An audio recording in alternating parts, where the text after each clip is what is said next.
Great, thank you very much. Appreciate it. Nice to be out here. Nice to be out here in front of everybody. Any divorced guys here? Yeah, there are always a few. I'm twice divorced. You know, I hate to say it, but that's the truth. Kind of miss the companionship a little bit. I'd like to get married again. I probably can't afford it. So I was on Amazon the other day, and some Chinese inventor has invented a cyborg woman that's very realistic. Actually, she has the name Jia Jia. And I figured, you know, I've got Amazon Prime, it's free delivery, and the return policy is great. So I ordered Jia Jia. It comes to my house, and, you know, it's amazing. It does everything a wife would do. It looks gorgeous. It's very respectful. It talks to you. So I decided to keep it. And, I also found out it was a lot less expensive than I thought it would be. Amazon only took 40% of my assets in payment for it. A hell of a lot less expensive than the prior wives. That was nice. I have two kids from my first wife, and a beautiful daughter. She's here. She's 35. She won't admit it. She's 35. But I remember the day she was born when I was at the hospital, and that little footprint was on the birth certificate, and things have changed then. I'm from Pennsylvania. I don't know if you know that, but they do not have the sex of the baby anymore in the birth certificates in Pennsylvania. No, they have an 800 number the kid can call in 60 years when he finally figures out what the hell he is. My mom had a great life. She lived to be 95. Last few years of her life, she was on 11 different medicines, you know. And I said, Mom, it's really important you stay on 11 medicines because it's an odd number. Because my theory is that whatever the first pill does, it's counteracted by the side effects of the 11th pill, and 2 and 10 and so on. So if you're on an even number of pills, you die because they cancel each other out. And she was really grateful for that advice.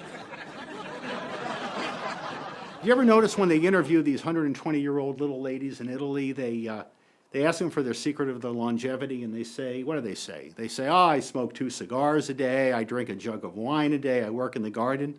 You know what they never say? They never say it's the 11 medicines my family doctor has me on. Yeah, they never say that. They never say, you know, it's the 60 years I've been on Crestor and Lipitor. They never say that. You know, when these little old Italian ladies thank Merck and Pfizer for living to be 120, then I'm going to take $1 million. Donald Trump's in the news today. President Trump, he's taking up the cause of medical advances. He's 70 years old, and he's announced that next month is going to be National Erectile Dysfunction Awareness Month.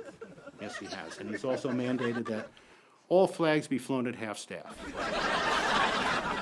Sort of a constant daily reminder we're going to have. Yeah, I don't watch professional sports on TV anymore. I don't like to be lumped into the demographics of what I feel advertisers feel are the guys that watch sports. That is an impotent man who pays too much for his car insurance. And I don't like being lumped into either. Especially about paying too much for your car insurance.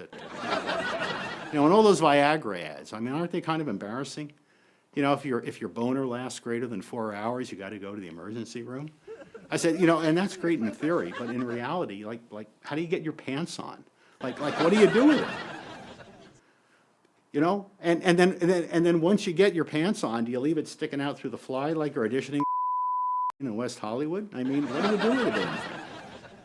And then all of a sudden you go to the emergency room, and how do you get close enough to that little window to tell the girl what your problem is? You probably have to, back in there and say, I could use a little help over here.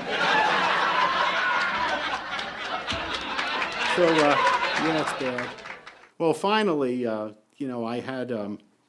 actually had a friend who had this happen to him, and it was bad, and he's dating a model. He OD'd on Viagra in Cialis, and, had to go to the ER, Lady of Sorrows Hospital, and, be treated. And finally calls me about a week later, and he said, you got to meet me down at the bar. I'm really in bad shape. And I meet him down at the bar, and I said, what happened? I said, it's really bad. I go to the Lady of Sorrows emergency room to get my boner treated, and I got a $2,100 bill from the emergency room, and none of it's covered by my insurance.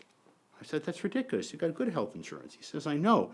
But I go down to the lady. It's a little embarrassing. She says, well, I thoroughly went over your account. I looked, the health insurance went over what it covers, and I went over the doctor's and nurse's notes about what they wrote down about your erection, and, and none of it's going to get covered.